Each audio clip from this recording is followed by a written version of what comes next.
Debate ఆంధ్రప్రదేశ్లో జరిగిన 1,00,00,000 కోట్ల రూపాయల లిక్కర్ స్కామ్కు సంబంధించి ఒక రకంగా చెప్పాలి అంటే అసలు కార్యక్రమం మొదలైందని చెప్పొచ్చు. ఆ లిక్కర్ స్కామ్ యొక్క పుట్ట పగులుతోంది.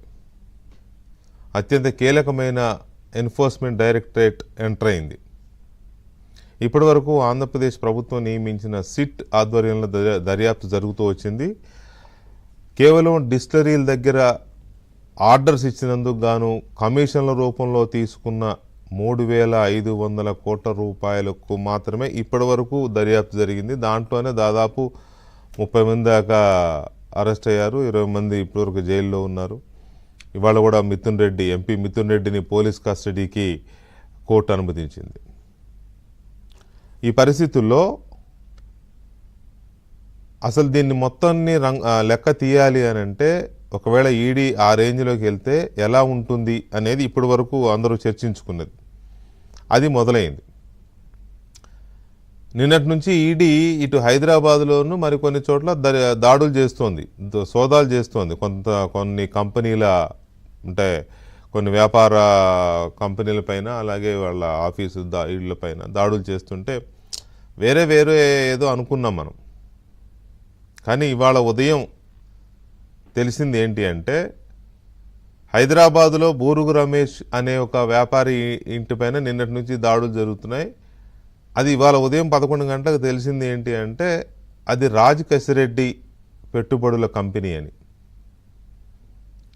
ఇవన్నీ లిక్కర్ సొమ్ము అని.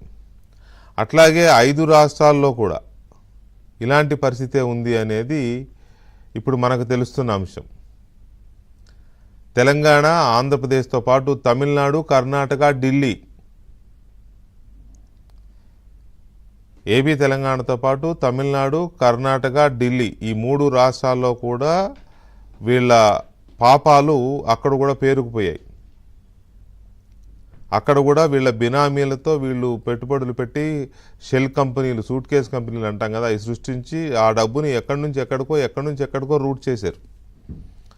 అసలు దీని ఆది ఎక్కడో అంతం ఎక్కడో తేల్చడం అంత ఈజీగా కనపట్లా. ఈ మాఫియా డాన్ యొక్క బుర్రకి నిజంగా హ్యాట్స్ ఆఫ్ చెప్పాలి. జగన్మోహన్ రెడ్డి ఇంతకుముందు అక్రమాస్తుల కేసులో ఎక్కడెక్కడో తిరిగిన డబ్బు ఎక్కడెక్కడో షెల్ కంపెనీలు ఏవేవో చెప్పారు కదా, ఇప్పుడు కూడా తిరిగి ఆయన దగ్గరికి వెళ్తుంది అంటున్నారు. కానీ ఇప్పుడు వరకు కన్ఫర్మ్ కాలేదు కాబట్టి మాఫియా డాన్ అంటున్నాం మనం ఎవరనేది. ఈ మాఫియా డాన్ కూడా దీన్ని ఎక్కడెక్కడో తిప్పాడు. ఈ డబ్బుల్ని విదేశాలకు కూడా వెళ్ళి తీసుకెళ్లారనే అనుమానాలు ఉన్నాయి. ఏదో దేశంలో ఒక బ్యాంకునే కొంటున్నారని అంటున్నారు, ఇక్కడ యూకేలో సమ్వేర్. సో ఇంత పెద్ద మొత్తంలో డబ్బును తీసి ఇది ఇప్పటి వరకు హైదరాబాద్లో రియల్ ఎస్టేటు, హైదరాబాద్లో సినిమా వాళ్ళకి, హైదరాబాద్లో రియల్ ఎస్టేట్లో బట్టల షాపుల్లో, బంగారం షాపుల్లో పెట్టారు అనేదే ఇప్పటి వరకు విన్నాం. కానీ 5 రాష్ట్రాలకు పాకింది ఇది. ఈడీ ఎందుకు రావట్లేదు ఈడీ అని అందరూ అనుకున్నారు. బీజేపీకి దత్తపుత్రుడే లేకపోతే బీజేపీకి మోడీ గారికి సన్నిహితుడే జగన్, అందుకనే ఈడీ ఎంటర్ అవ్వట్లేదు అని చాలామంది మాట్లాడిన సందర్భాలు ఉన్నాయి. కానీ ఈడీ ఎందుకు ఆగింది అని అంటే మొత్తం కూపీ లాగేసరికి ఏమైందంటే తేగ ఎక్కడో లాగితే ఇక్కడ కదులుతుంది డొంక. 5 రాష్ట్రాల్లో సోదాలు జరుగుతున్నాయంటే దాన్ని బట్టి మనం అర్థం చేసుకోవచ్చు. 5 రాష్ట్రాల్లో 20 ప్రాంతాల్లో ఈ సోదాలు జరిగాయి. ఇప్పటికీ 30 మంది వ్యక్తుల్ని, 19 సంస్థల్ని సిట్ ఇప్పటికే ఛార్జ్షీట్లో చేర్చింది. వాళ్ళలో 12 మందిని అరెస్ట్ చేసింది. ధనంజయ రెడ్డి, కృష్ణమోహన్ రెడ్డి, బాలాజీ గోవిందప్ప, పైలా దిలీప్లు మాత్రం బెయిల్ మీద ఉన్నారు. మిగతా వాళ్ళంతా చెవిరెడ్డి భాస్కర్ రెడ్డి, వెంకటేష్ నాయుడు ఇలాంటి వాళ్ళు ఇంకా చాలామంది జైల్లోనే ఉన్నారు. మిథున్ రెడ్డికి కూడా ఇవాళ పోలీస్ కస్టడీకి ఇచ్చారు. వీళ్ళు కాకుండా ఛార్జ్షీట్లో కొత్తగా కొన్ని పేర్లు నమోదయ్యాయి.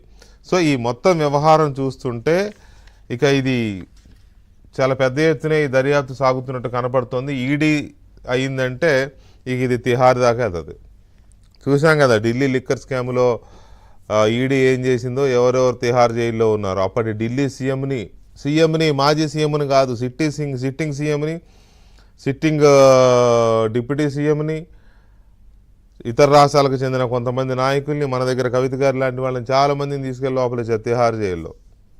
కాబట్టి ఈడీ ఎంటర్ అయితే Vijayawada jail, Nellore jail, Rajahmundry jail ఇట్లా ఉండదు వ్యవహారం, తిహారే ఇంకా.